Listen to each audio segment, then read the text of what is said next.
4 PM news network में दोस्तों आपका स्वागत है। मैं हूं आपके साथ राशिद जहीर। अंबानी का घर एंटीलिया काफी चर्चा में था, अब दोबारा से चर्चा में आ गया है। वो तहसीलदार जिसने वक्फ बोर्ड की तरफ से रिपोर्ट ये दी थी कि साहब अंबानी का घर यतीम खाने पर बना हुआ है, उसको वहां की सरकार ने हटा दिया, बोलने से इनकार कर दिया। लेकिन अपनी ईमानदारी का सबूत देकर वो बंदा चला गया और बताया यह जा रहा है कि अंबानी के घर को बचाने की वजह से सिर्फ और सिर्फ इस वक्फ बोर्ड के बारे में तरमीम तनसीक की जा रही है, चेंजेस लाए जा रहे हैं। 500 करोड़ रुपए की वो ज़मीन, देखिए कई सारे बोर्ड्स हैं, उसमें आगा खानी बोर्ड भी, जैसे शिया बोर्ड है ऐसे आगा खानी बोर्ड भी है। आगा खानी भी एक मुस्लिमों का, शियाओं का ही एक रूट्स कैसे निकले हुए लोग हैं, उनकी वो ज़मीन बताई जा रही है। पूरी खबर बताता हूँ। और महाराष्ट्र का जो बीजेपी का मंत्री है उसने इस बारे में बोलने से कैसे इनकार कर दिया, ये दिखाता हूँ मैं आपको। ये जो आप खबर देख रहे हैं इसमें लिखा है कि ऐसे अफसरों को सलाम एंटेलिया के लिए जिन्होंने नहीं बेचा अपना ईमान। ये जगह जो आप देख रहे हैं ये ईटीवी उर्दू वगैरह ने इसकी रिपोर्ट पूरी की है और ये उस अधिकारी की शक्ल है, आप देख सकते हैं। बोलने से इनकार कर दिया इन्होंने और इन्होंने जो है वो रिपोर्ट भेजी है। अब रिपोर्ट भेजने के बाद बता दिया इन्होंने, लेकिन इनका ट्रांसफ़र कर दिया गया। नीचे देखेंगे आपको ये वाला वीडियो तो हम दिखा सकते हैं। एंटीलिया वक्फ के सवाल पर कैसे छूटे वक्फ के पसीने, वक्फ मंत्री के पसीने, सॉरी, आप छोटा सा इनका देख लीजिए, इन्होंने इसका जवाब नहीं दिया है। आप ये वीडियो तो देख ही सकते हैं, वो तो ईटीवी का था, हमने आपको नहीं दिखाया, देखें आप। बात आप डिपार्टमेंट के इंचार्ज हैं, मोइन तहसीलदार की रिपोर्ट के बाद गवर्नमेंट ने कोई रिपोर्ट एंटीलिया को लेकर फाइल की है क्या सत्तार साहब? जब तक का मोइन तहसीलदार का रिपोर्ट मेरे पास बुलाया मैंने, वो आ जाएगा और उसके बाद में कार्रवाई की जाएगी। सर, कहा जा रहा है कि सरकार एंटीलिया को नॉन वक्फ करने के चक्कर में है। सरकार कैसी करी?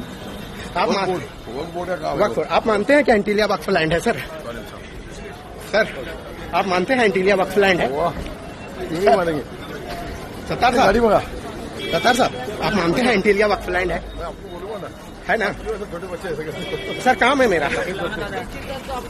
देख लिया आपने ये वीडियो। अब इसकी पूरी जो कहानी है, जो इसने टीवी ने भी छापी है, ईटीवी वगैरह ने और बाकी तमाम लोगों ने जो छापी है, अब मैं आपको एक वीडियो नहीं लेकिन स्क्रीनशॉट ज़रूर दिखा दूंगा। ये 2 दिन पहले की रिपोर्ट है, यानी कि 14 तारीख की। इसमें लिखा यह है कि अंबानी ने यतीम खाने को 500 करोड़ रुपए की ज़मीन को एक न्यूज़ मीडिया में आर्टिकल डलवाकर 21 करोड़ में ले लिया। समझ गए आप? पूर्व वक्फ मंत्री अनीस अहमद, ये पहले मंत्री हैं जिनका बयान है ये। उन्होंने कहा वक्फ बोर्ड की 2017 की वो रिपोर्ट जिसमें एंटीलिया वक्फ मिल्कियत थी, लेकिन लालची और भ्रष्ट सदस्यों ने सन 2024 में इसे नॉन वक्फ करार देकर ठहराव पास किया है। ये अनीस अहमद जो मंत्री थे उनका बयान है। आपको थोड़ा सा बयान में दिखा भी दे सकता हूँ, स्क्रीनशॉट लगा लीजिए आप। तो बहरहाल बात यह है दोस्तों कि अंबानी की ज़मीन को बचाने के लिए, अंबानी के 5000 करोड़ रुपए के घर को बचाने के लिए क्या मोदी जी कुछ भी कर जाएंगे? महाराष्ट्र सरकार कुछ भी कर जाएगी?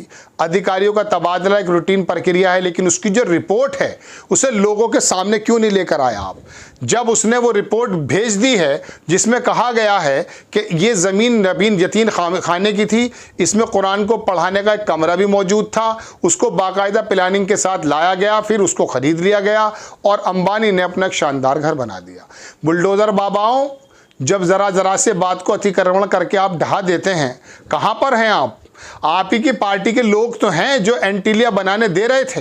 हालांकि ये जो बनना शुरू हुआ था ये कांग्रेस के समय हुआ था, ऐसा नहीं है कि ये अभी हुआ है। 2014 के बाद तो ये वक्फ बोर्ड को ही जो बदलने का पूरा मामला बना है, वो तो उस कांग्रेस आई की जो लापरवाही थी उसके अंदर मोहर लगाने की कोशिश की जा रही है। तो ये अंबानी और अडानी इस देश के कितने बड़े, वाकई मैं कह सकता हूं कि गॉड फादर हैं, जैसा कि लोगों का मानना भी है। कुछ लोग आरोप भी लगाते हैं। इनके लिए सारे नियम एक तरफ। मैं एंटीलिया को ढहाने के पक्ष में नहीं हूं। मैं एंटीलिया जैसी घर को जिस जगह पर वो थी उन यतीमों को देने के पक्ष में हूं। कम से कम पूरे भारत में और दुनिया में नज़ीर यह आए कि जब एक कारोबारी, एक मालदार व्यक्ति, एक देश को पीछे से चलाने वाला व्यक्ति आरोप के मुताबिक किसी की ज़मीन को हड़प कर या किसी भी तरीके से ले करके अपना वहाँ आलीशान भवन बनाता है तो वो तमाम भवन सही जगह उन्हीं लोगों को सौंप दी जाती है जिनको यतीम खाने में यतीम बच्चे कहा जाता है। ऐसा आप कर सकते हैं, चूंकि सरकार हिल जाएगी, एंटीलिया नहीं गिरेगा दोस्तों, एंटीलिया यतीम खाने को नहीं जाएगा। ये तो मेरा ख्याली पुलाव है जो मैंने आपके सामने बताए हैं। ये तो दरअसल अगर वो गया तो मालूम होगा क्या, साउथ के एमपी टूट जाएंगे, गुजरात के एमपी चले जाएंगे, उड़ीसा के एमपी चले जाएंगे, बिजनेसमैन उल्टा सीधा काम, मतलब आपको पता ही नहीं चलेगा। आपको लगेगा यार ये आसाम के अंदर क्या हो रहा है, पता चला आसाम के अंदर जो नेताओं की खरीदो फरोख्त है, उल्टा सीधा काम है, होने लगेगा। गुजरात में, महाराष्ट्र में, मतलब इनकी जड़ें इतनी फैली हुई हैं कि प्रधानमंत्री जैसे पद पर बैठे हुए व्यक्तियों को भी कभी कभी दौरा करना पड़ जाता है, ऐसे आरोप लगते हैं। पोलैंड का दौरा हो या कहीं और का दौरा हो, बांग्लादेश में हो या श्रीलंका के, तो मंत्री ने कहा कि वहाँ पीएम ऑफिस की तरफ से या पीएम का दबाव है वहाँ तमाम ठेके देने के लिए। तो आपको मालूम है क्या है, आप तो दरअसल इस बात पर लड़ रहे हैं कि वो थूक रहा है रोटी पर, वो थूक रहा है, उसको फांसी चढ़वा दो ना, कानून मौजूद है भाई। झूठ लगा करके पेशाब की रिपोर्ट करेगा वो तो। आपको सिर्फ ये बताया जा रहा कि जो मस्जिद बनी 3 मंजिल बन गई, इसे ढा दीजिए, ढा दीजिए भाई। अरे भैया ढा दो भाई, कोई दिक्कत नहीं है। अतिक्रमण अगर है तो ढहा दो, लेकिन अतिक्रमण अगर है तो सब कुछ ढहाना पड़ेगा आपको, लेकिन आप ढहाएंगे नहीं। क्या आप तमाम देश के जो तमाम चौराहे हैं पर जो मंदिर बने हुए हैं इलीगल्स, जो अतिक्रमण के उसमें आते हैं, अगर आते हैं, उनको ढहाने के लिए बुलडोज़र का बी वहाँ पर लगा सकते हो। बी भी नहीं ले सकते आप, क्योंकि आपको मालूम है हमारा वोट बैंक कौन सा है। आपको इस वोट बैंक से कोई दिक्कत नहीं है। परेशानी तो यह है कि इस वोट बैंक को जितना टीज़ आप करेंगे आपका वोट बैंक मजबूत होता है। जो आपका छोटा सा मोटा बैंक है जिसे धार्मिक पशु बना दिया है, वो दरअसल इस बात पर खुश नहीं होता कि आपने जो है कोई सी ट्रेन चला दी है या पुल बना दिए हैं। इससे तो खुश होता तो उससे जो दिल्ली की चीफ मिनिस्टर थी शीला दीक्षित, उनसे खुश हो जाते आप, लेकिन नहीं, शीला दीक्षित को हार के मुंह का सामना करना पड़ा है।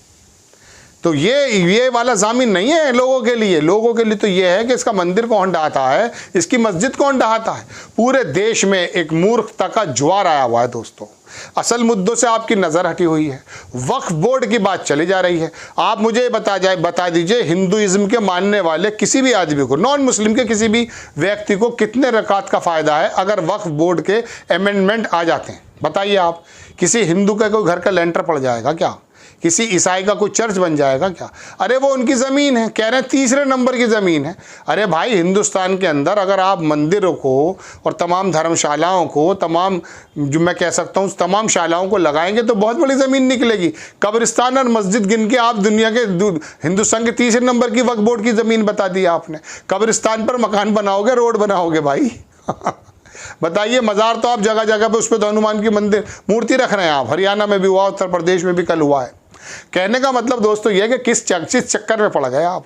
ये 5,000 करोड़ रुपए का मकान बना देता है, ज़मीन को कब्जा करके, जैसा कि आरोप लगते हैं, अधिकारी रिपोर्ट देता है, उसका ट्रांसफ़र कर दिया जाता है, उसका तबादला कर दिया जाता है, मंत्री बोलने को तैयार नहीं होता है। ये आपके और मेरे देश में हो रहा है, जहाँ पर हम सब कभी कभी संविधान के दरोगा बनते हैं। संविधान से चलेगा देश? अरे नहीं भाई, ये तो मालदार के कॉन्ट्रैक्ट से देश चलेगा, और चल रहा है। प्रधानमंत्री की नीतियां भी मालदारों के पक्ष में बन रही हैं भाई, ऐसे आरोप लगते हैं। आपको खबर कैसी लगी अपनी राय कमेंट्स बॉक्स में ज़रूर दीजिएगा। चैनल को सब्सक्राइब कीजिएगा, शेयर कीजिएगा। नेक्स्ट टाइम मैं किसी खबर के साथ हाजिर होता हूँ। जय हिंद।